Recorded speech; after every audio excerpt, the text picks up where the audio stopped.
많은 관심과 논란의 중심에 서 있는 사건 사고들 짚어보겠습니다. 지금 이 사건 오늘은 김성훈 변호사와 함께하겠습니다. 안녕하십니까? 안녕하세요. 네. 자, 유튜버가 또 논란의 중심에 섰습니다. 이번엔 이른바 음주운전 헌터 유튜버와 관련이 있다고 하는데 어떤 일이 있었던 건가요?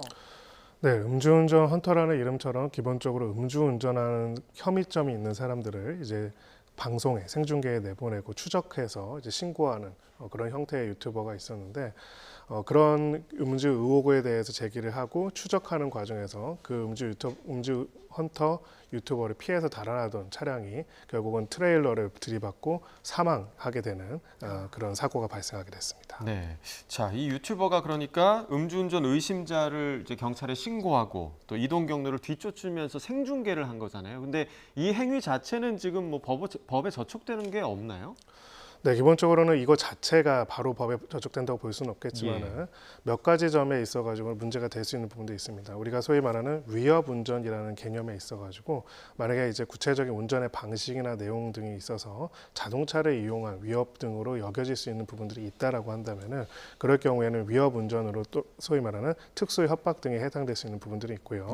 다만 이제 단순하게 방송을 하고 있다, 촬영을 해서 생중계를 하고 있다는 것 자체가 소위 자동차를 이용한 위협으로 보여지진 않을 수도 있기 때문에 구체적인 운전 행태에 따라 가지고는 그것이 별도의 혐의점을 구성하지 않을 수도 있습니다. 네, 경찰은 지금 이 유튜버를 참고인 신분으로 분류해서 정확한 사고 경위를 파악한다고 하는데 일단 이 운전자, 그러니까 숨진 남성이 음주운전을 한 게 맞는지 그리고 이 사고가 유튜버와 좀 관련이 있는지 등이 중요할 것 같아요. 쟁점을 좀 짚어주시죠. 네, 이제 기본적으로는 이제 몇 가지 쟁점들이 있는데요. 첫 번째로는 사망한 그 피해자와 관련돼서 결론적으로는 만약에 이제 음주운전이 아닌데도 불구하고 음주운전인 것처럼 만약에 한 부분들이 있다고 한다면은 허위사실적시로 인한 명예훼손이 될 수 있는 여지가 있는 부분들이 있고요.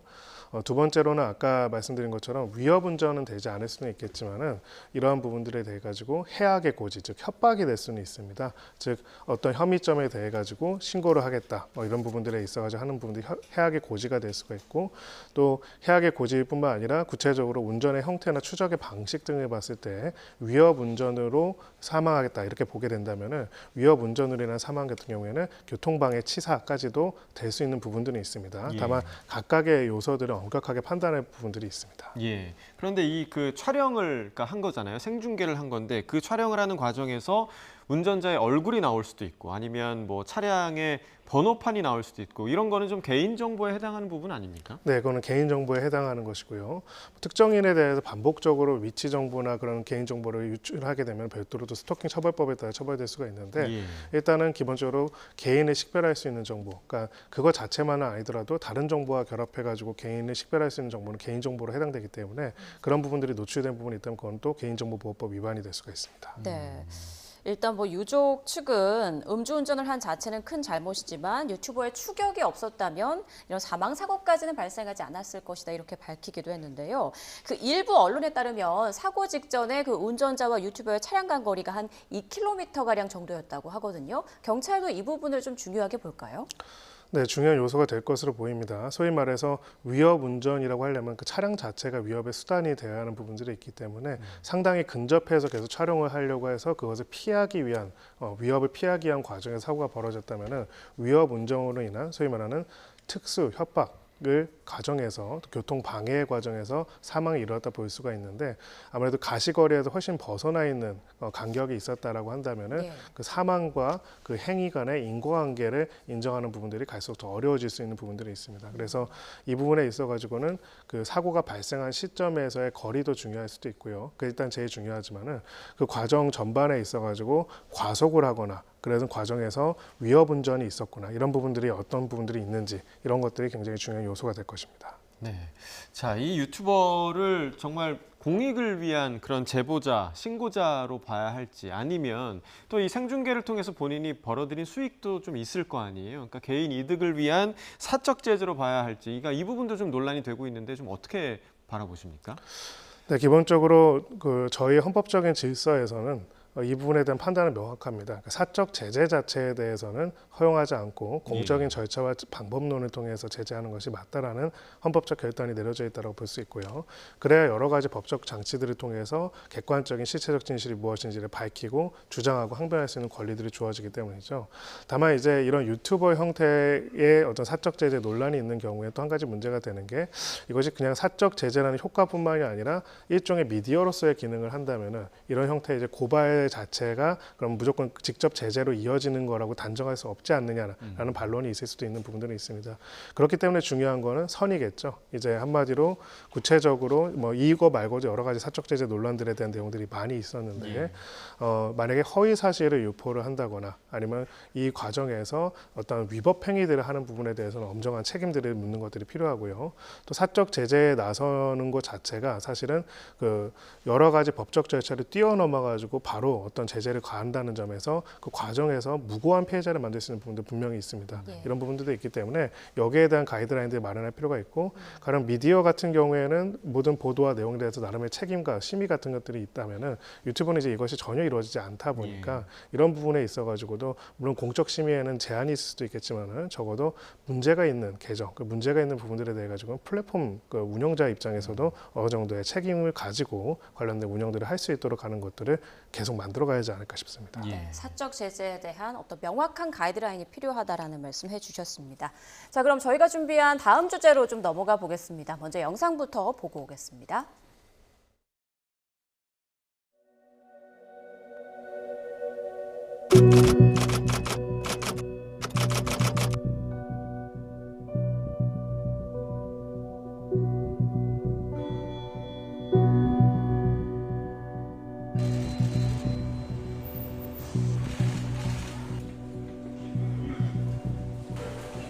또 옷이 다 오픈이 돼 있잖아요. 그래서 갑자기 와서 찌르면 도망갈 곳도 없고 좀 많이 불안하고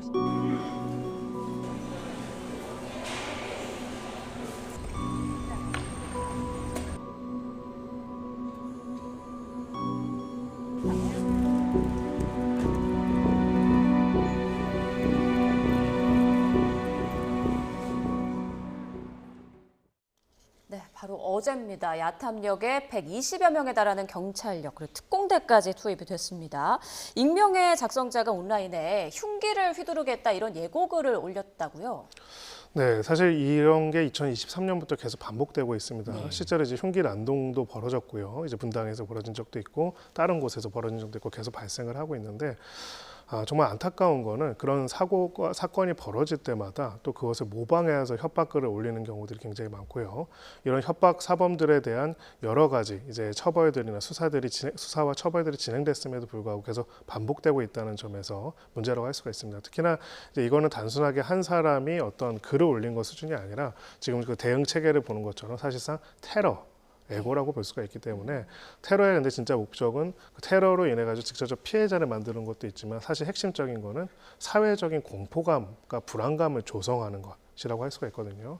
그러니까 한마디로 이거는 테러 애고 행위라고 볼 수 있는 행위이기 때문에 이 부분에 대한 수사력을 얼마나 미칠 수 있는지 그리고 거기에 따른 엄정한 처벌을 어떻게 할 수 있는지를 보여줘야 하는 사안이라고 볼 수 있습니다. 네, 결국 이렇게 이제 대규모 경찰력이 어제 투입되긴 했지만 뭐 아무도 나타나지 않았고 작성자를 잡지를 못했는데 그런데 이 그 해당 글이 올라온 곳이 온라인 커뮤니티인데 문제는 이제 경찰이 이 작성자를 추적을 하기에는 뭔가 IP 추적도 잘 안 되는 그런 사이트라고 하더라고요. 일단 해당 사이트는 그 IP 추적이나 이런 것들이 어렵고 불가능하고 그리고 회원 가입 절차도 사실상 없이 글을 올릴 수 있다는 것을 홍보하고 있다라고 합니다.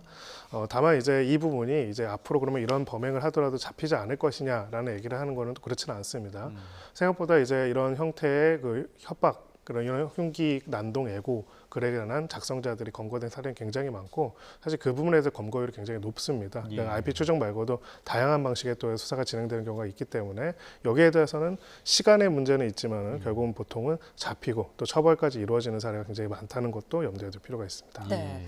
언젠가는 잡히는 경우가 많다라고 말씀해 주셨는데 경찰이 아직까지는 작성자를 특정하지 못했다고 하거든요. 앞으로 수사 방향은 좀 어떻게 이루어져야 할까요? 네, 기본적으로는 이제 이제 가장 과학적인 핵심 기법은 IP 추적이긴 하지만은 또 여러 가지로 이 작성 과정에서 해당되는 정보가 작성되고 요출될 수 있는 기본적인 프로토콜이 어떻게 이루어지는지를 확인할 가능성도 있습니다. 그리고 뭐 문구라든지 내용이라든지 그 내용의 전후 맥락 혹은 유사한 내용의 게시글들이 그 전후에 있을 가능성도 있거든요. 예. 그래서 만약에 아이디나 내용들이 IP는 특정이 안 되더라도 그런 정보들을 종합적으로 봤을 때 이 범인에 대한 프로파일링이 나타날 수가 있다라고 보여지고요. 일단 글만으로 봤을 때는 미성년, 청소년의 가능성이 높다라고 보여지는데 야탁역이라는 장소를 특정했다는 점에서 결국은 중고등학교와 근처에서 소재하고 있는 곳들이 이렇게 많지는 않기 때문에 예. 그런 부분에까지도 이제 어느 정도 범위를 좁혀나가서 판단의 가능성도 있습니다. 네, 그러니까 어제 그 야탐역에서 벌어진 상황과 관련해서 이런 우려도 있더라고요. 왜냐하면 120명에 달하는 경찰력이 투입이 됐으니까 그렇다면 다른 지역에 치안 공백이 또 발생하는 거 아니냐 이런 우려도 있을 수 있거든요. 그렇습니다. 그러니까 단순하게 이제 이거는 한 사람의 어떤 난동 애고글이 아니라 사회적인 피해를 유발하고 사회적인 공포와 불안을 강제하고 그러면 많은 비용을 발생시키는 행위라고 볼 수가 있고요. 그래서 이거는 단순하게 협박이나 살인 애고뿐만이 아니라 위계에 의한 공무집행 방해, 즉 우리의 공중 질서와 공무집행을 방해하는 범죄라고 볼 수도 있습니다. 네. 말씀하신 대로 아까 이건 테러 예고글이다라고 하셨고 사회적으로 공포감과 불안감을 조성하는 아주 심각한 범죄다 이런 말씀 해주셨어요. 네. 자 그러면 이런 사람들에게 어떤 처벌을 할 수 있는 건가요? 네, 지금까지 처벌된 사례들이 여러 건 있었고요. 네. 또 실형이 선고된 사례도 제법 많이 있었습니다. 그래서 그 사례들을 보면은 구체적인 내용과 형태에 따라 조금씩 다르긴 합니다. 살인 애비 음모로 처벌되는 경우도 있었고, 또 더불어서 이제 협박죄로 처벌되는 사례도 있었습니다. 또 하나는 위계에 의한 공무집행 방해, 즉 허위로 글을 올려가지고 공무집행을 방해하고 경찰력을 낭비하게 했다는 이유 등으로 이제 구속영장이 청구된 사례들도 있었고요. 전반적으로 보면은 근데 살인 애비 음모 같은 경우에는 구체적인 살인의 구체적 준비행위라고 볼 수 있는 뭐 흉기라든지 이런 것들 준비행위에 있어야 할 것을 요건으로 하고 있고요. 협박 같은 경우에는 원칙적으로 해악의 고지로서 해악을 고지하는 당사자를 특정해야 하는 부분들도 있습니다. 다만 이제 이 특정에 대해서는 법원이 조금은 넓게 해석해야 한다라는 판결을 하고 또 있습니다. 예를 들어서 지금 관련돼서 1심, 2심 판결이 엇갈렸던 사례도 있었는데요. 이 게시글만으로는 그 협박의 대상자가 특정될 수 없으니 이 부분에 대해서 정확하게 이제 밝히지 않는다면 공소를 기각해야 한다라는 결정 1심 판단에 대해서 2심에서는 실제로 이런 형식의 테러 애고글에 있어가지고 개별적 특정들을 엄격하게 요구하는 것 혹은 거기에 따라서 성명권을 행사해가지고 공소장을 변경하거나 보충할 수 있는 기회를 아예 안 주는 것은 위법하다는 이유로 1심 판결을 취소한 사례도 있기 때문에 이 부분에 있어서는 법리적으로는 조금 완화해가지고 판단하고자 하는 경향들이 있다고 보여지고요. 입법적으로는 그래서 불특정 공중에 대한 이런 협박을 별도로 처벌하는 법 규정을 명확하게 만듦으로써 혹시라도 처벌에 공백이 없도록 해야 한다라는 내용들이 발의가 되어 있는 상태로 알고 있습니다. 네. 자 어제 실제로 그 야탐역 뭐 인근 지역에 뭐 맘카페 이런 데는 굉장히 불안을 호소하는 글들도 많이 올라왔다고 하고 또 이제 그런 분위기이기 때문에 인근의 뭐 자영업자들도 사실 피해가 있을 수도 있는데 이 부분에 대한 손해배상 청구도 가능한 겁니까? 당연히 가능합니다. 그 부분은 명확하게 가능하다고 볼 수가 있고요. 예. 왜냐하면은 그런 행위로 인해 가지고 결론적으로 불법 행위로 인한 피해를 발생하기 때문에 불법 행위로 인한 손해배상을 청구할 수도 있다라고 보여집니다. 다만 이제 이런 경우에 구체적으로 당사자가 특정이 될 필요가 있고요. 즉 가해자가 누군지 특정이 될 필요가 있고 손해배상의 범위를 산정하는 기준들도 명확하게 마련될 필요가 있습니다. 네, 저런 온라인상에서 뭐 무차별 살인을 암시하는 글이 계속 끊이질 않고 있는데 청소년들이 좀 많을 것 같기도 하거든요. 이게 범죄라고 인식하지 못하는 경우들도 있는 것 같아요. 네, 기본적으로 이제 인터넷을 통한 여러 가지 범죄들의 이제 피해자도 가해자도 청소년의 경우들이 굉장히 많습니다. 실제로 이제 그 2023년도에 이 살인 애고글 이런 흉기 난동글이 굉장히 갑자기 이제 올라왔고요. 그런 내용에 있어서는 실제로 벌어진 범행 그 이후에 굉장히 이런 범죄들이 협박 범죄들이 많이 일어난 것들도 있었습니다. 당시 이제 검거를 해봤더니 여기서 검거를 해봤다는 거에 대한 것들을 이제 굉장히 강조하고 싶은 게 검거가 됩니다. 예, 이렇게 올리면 책임 안 지는 게 아니라 생각보다 우리나라 검거율이 굉장히 높습니다. 이런 범죄에 있어서도요. 검거를 해봤더니 상당수가 이제 10대 청소년들, 아니더라도 한 20대 청년들인 경우들이 많다 보니까 이런 부분에 있어가지고 이제 굉장히 어떻게 처벌을 정할 것인지 문제가 됐었는데요. 그런 면에서 보자면은 뭐 이거 외에 딥페이크 범죄도 그렇지만은 기본적으로는 청소년들의 인터넷 사용과 거기에 따른 이제 형사적 책임, 법적인 인식, 범죄에 대한 인식에 대한 사실은 교화와 교육 그리고 예방도 굉장히 중요한 사항이라고 보여집니다. 네. 앞서서 이제 시간이 걸릴 뿐 반드시 잡힌다 이렇게 말씀을 해주셨는데 하루빨리 좀 작성자가 빨리 특정이 되었으면 하는 그런 마음을 가져봅니다. 자, 다음 주제로 넘어가 보겠는데요. 저희가 이야기 나눌 주제 함께 보고 오겠습니다.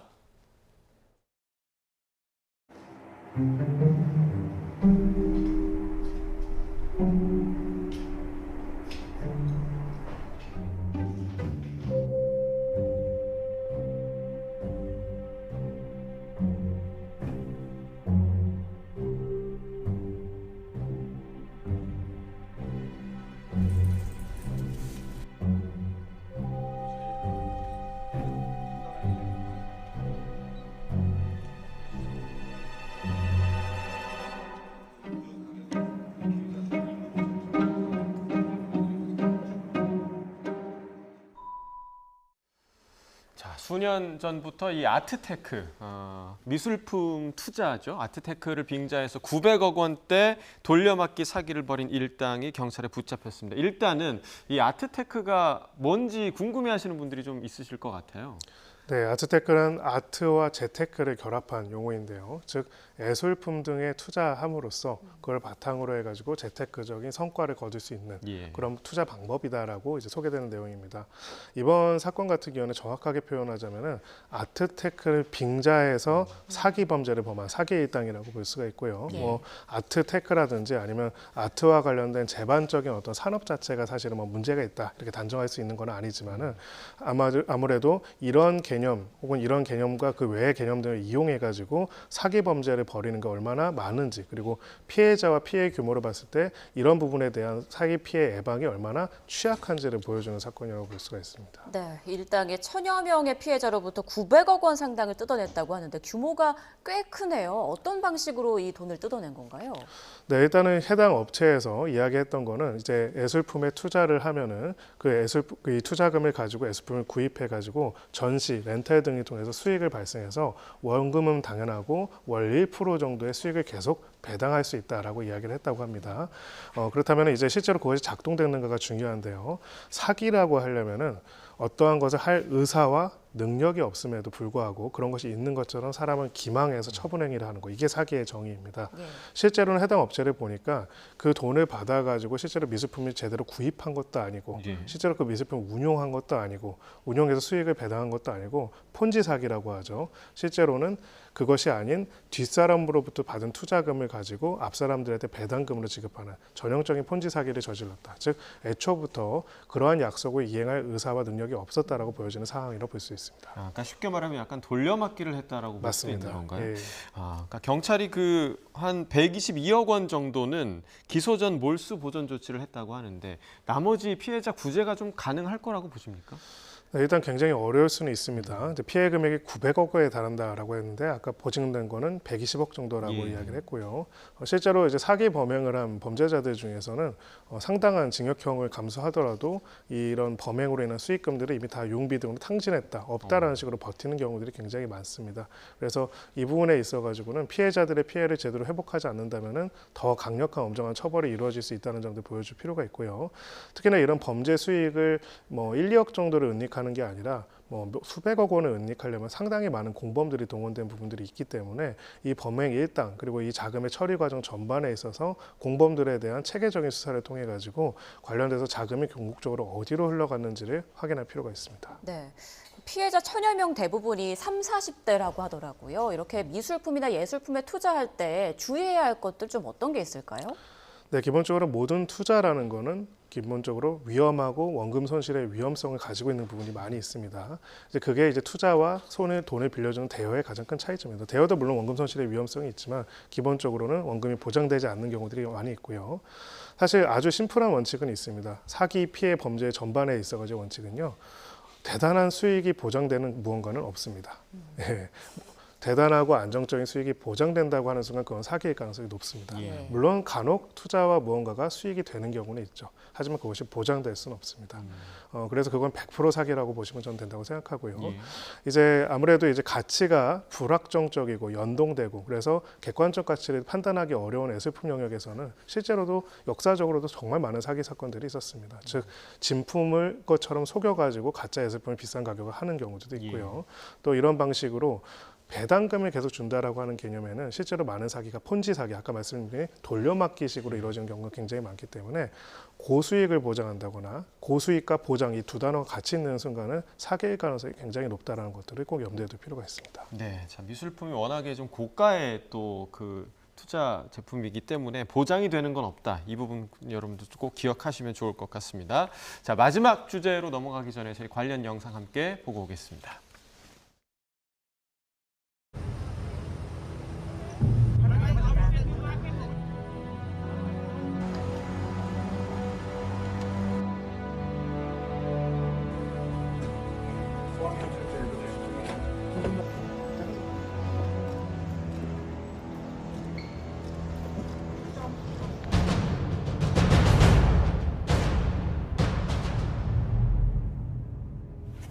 끝까지 반성 없는 태도와 자신의 범행을 부인하고 형량을 줄이기 위해서 애쓰는 피해자의 모습을 보면서 분노를 참을 수 없었습니다.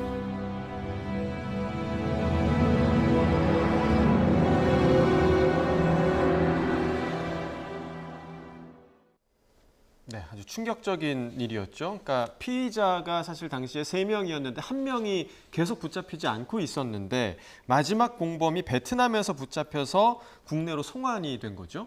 네, 그렇습니다. 결국은 아까도 이야기했지만 전혀 다른 영역이 하지만 잡힙니다. 네, 그러니까 결국은 이제 해외 같은 경우에는 특히나 해외에서 한국 한인들을 대상으로 한 여러 살인 사건들이 사실 굉장히 많이 벌어졌었죠. 특히 동남아 등지에서. 이 사건 같은 경우도 굉장히 충격적인 사건이었고 여러 명의 공범들이 있었는데 결국 국제공조를 통해 가지고 끝까지 범인을 이제 체포한 사안이라고 볼 수가 있습니다.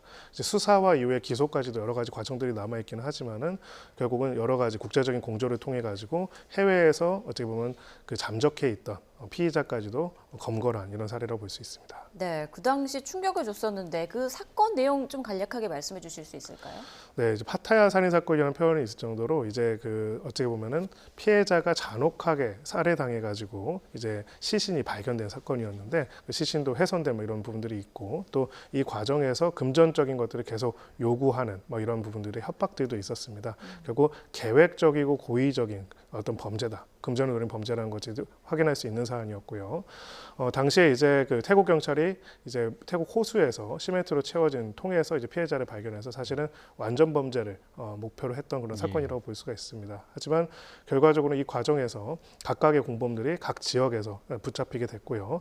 캄보디아에서 한 명은 캄보디아에서 한 명은 베트남에서 또 한국에서 이렇게 계속 검거가 돼서 결국 이 조직 전체가 일단은 지금 확인된 4명에 대해서는 검거가 이루어져 있는 상황이라고 볼 수 있습니다. 네, 그러니까 모두 검거하기까지 지금 한 4개월 정도가 걸린 건데 그동안에 이제 뭐 재외 공간과의 협력이 좀 주요했던 것 같습니다.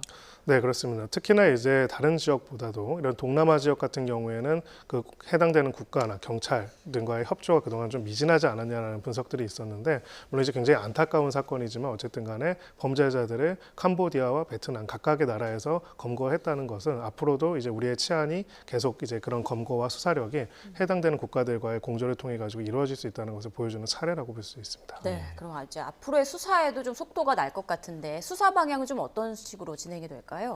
네, 아무래도 이제 각 공범들이 이제 어느 정도로 가담했고 어느 정도로 이 사안에 대해서 전반적인 책임이 있는지에 대해서 서로 주장이 엇갈리거나 부인할 가능성도 있습니다. 즉 나는 납치에는 관여했고 협박에는 관여했지만 살인에는 관여 안 했다. 뭐 이런 얘기들을 할 수도 있고요. 이런 경우에 이제 공모 공동 전범이라고 해서 결국은 각각의 실행 행위는 분담했지만은 소위 기능적 행위 지배를 통해 가지고 전반적으로 이 납치 살해 범행에 가담했다는지 여부를 확인하고 거기에 따른 책임자인 주범들이 누구인지를 특정해 가지고 거기에 따른 상응하는 처벌을 받도록 하는 게 핵심적인 내용이 될 것입니다. 아마도 경찰이 이제 그동안에 4개월 동안에 어느 정도 증거를 확보했는지 이 부분도 좀 관건이 될 것 같더라고요. 네, 그렇습니다. 이제 각각의 엇갈리는 진술이라면 물증들과 혹은 이동 동선을 통해서 어떤 진술이 더 신빙성이 있는 것인지 예. 그런 부분들이 중요한 요소가 될 것입니다. 네, 자, 오늘 변호사님의 한마디 언젠가는 잡힌다. 네. 명심해야겠습니다. 지금까지 김성훈 변호사와 사건 사고들 짚어봤습니다. 고맙습니다.